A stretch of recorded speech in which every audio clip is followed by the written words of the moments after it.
for arranging the coffee and for being here at 8:15 to let us in. Really appreciate it. Do you need some money? No. Okay. Oh. Yeah. Yeah. Same the other day.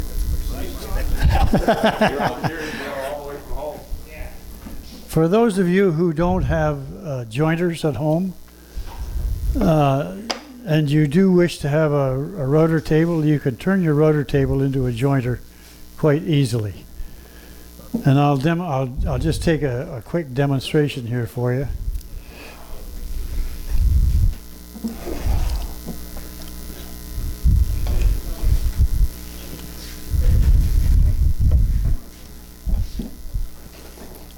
Warm water's better than none, eh? Oh, did you? Oh, okay. Thanks.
Can I borrow this piece of wood? Yeah, go right ahead.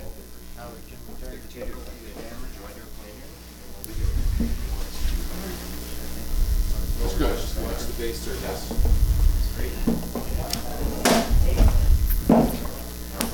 This is just I don't want you to lose. She coming loose, Rob? There you go. Okay, thanks. Here we go. Yeah, perfect. What I've done is, it's a piece of oak.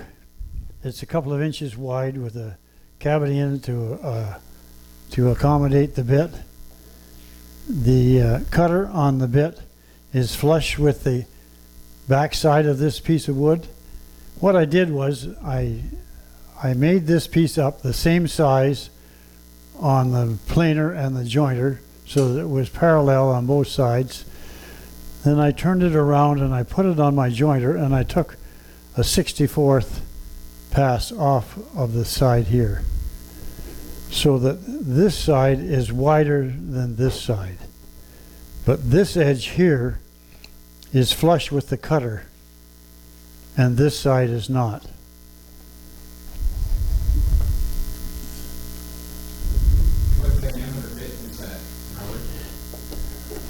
It's the same size, about a 3/4 flush cut. It's the same size bit that I used for doing the picture frames.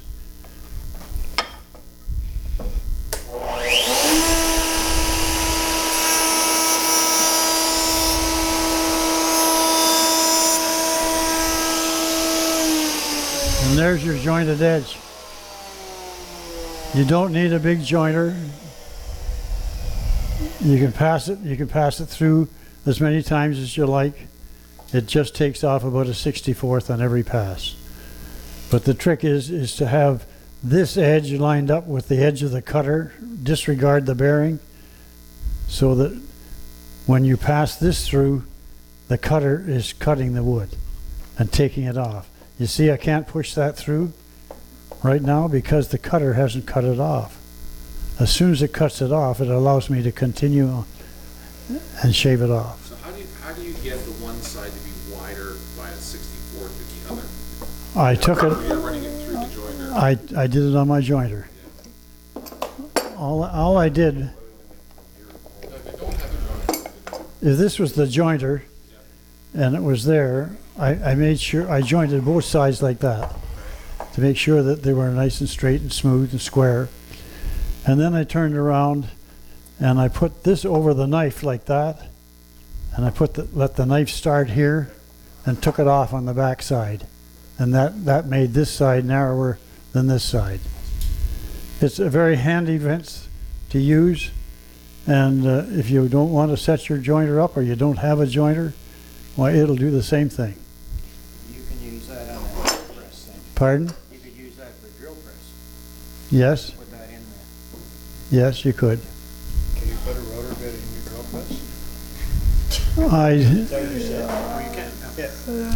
Some drill presses won't go high enough, fast enough, Oh, okay. but most of the bigger ones will. I didn't know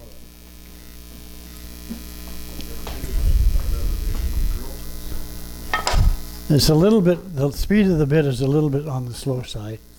Yeah. Another little thing that I might want to do, if you're looking for something that'll catch your sawdust and you're using a fence, if you take 2 pieces of polyethylene like this, or polypropylene, and cut one size, the 2 1/4 or 2.5 inch for your vacuum cleaner to fit in here. The other half, you cut it with a hole saw. You cut the hole with a hole saw to fit your vacuum cleaner on the top side. You cut the hole in the bottom piece with a hole saw the next size smaller, so that when your vacuum cleaner goes in, it doesn't go all the way to the bottom. Then you cut this out. You drill 2 holes. You put some split pins in the bottom. Drill 2 holes in your piece of, put it over like that, clamp it in place, put your vacuum cleaner there, and that's all you have. That's your dust collector. Where do you get all this stuff? That's just pretty ingenious. Like, it's just. Well, I don't know whether I saw this or decided that I could make one or what. I've had this for a long, long time. One thing is that you might ask, now, how do you, after you set the pins in here, how do you know where to put them in here? How do you know where to drill the holes in here so that they match? All I do is I take my permanent magic marker and I coat the ink on the end of these, shove it up against that until it sets, then take it away, take my awl and put a center point in it, put it in my drill press and drill the holes, and I'm away. And it's the simplest, and all my fences have holes in them that'll take this. The only time you can use it is when you've buried the bit inside the fence. That's when you can do it. Couldn't you make that from wood as well? A which? Make it from wood rather than. Oh yes you could. It's just that this stuff was easy to cut. It cuts like butter. You could just set that, if you put 2 holes, you could set it there for any, couldn't you? I guess you could. Yeah, catch this dust that comes off at the front. The only thing is that it interferes with your cut, because sometimes you want to come all the way through. However, it works, and that's all that matters. The other fence is strictly a piece of cedar that I machined straight, and that's what I use on this table here all the time. It accommodates my large bits and my small bits. It's easy to use. It's stable. It doesn't change. It's square. It works like a charm. So I missed what's the purpose of it? Fence. Yeah, this is a fence. When you make a fence, chamfer off the edges on the bottom here so that any dust that accommodates goes into the chamfer and won't. When you have the fence like that, if you have a pile up of dust, you can't get your piece up against the fence because there's too much debris in there. If you have a chamfer on the bottom side, the debris goes in the chamfer and the dust of the bit blows it away.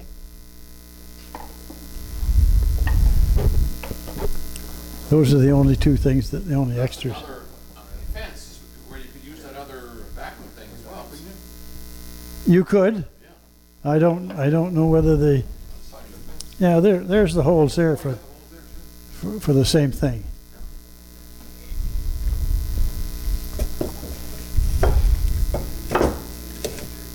Now I did have, or was going to show you a dovetail procedure, but it'll take a little bit of time, so maybe another time we can do that. In the meantime, you want to do a little bit of routing.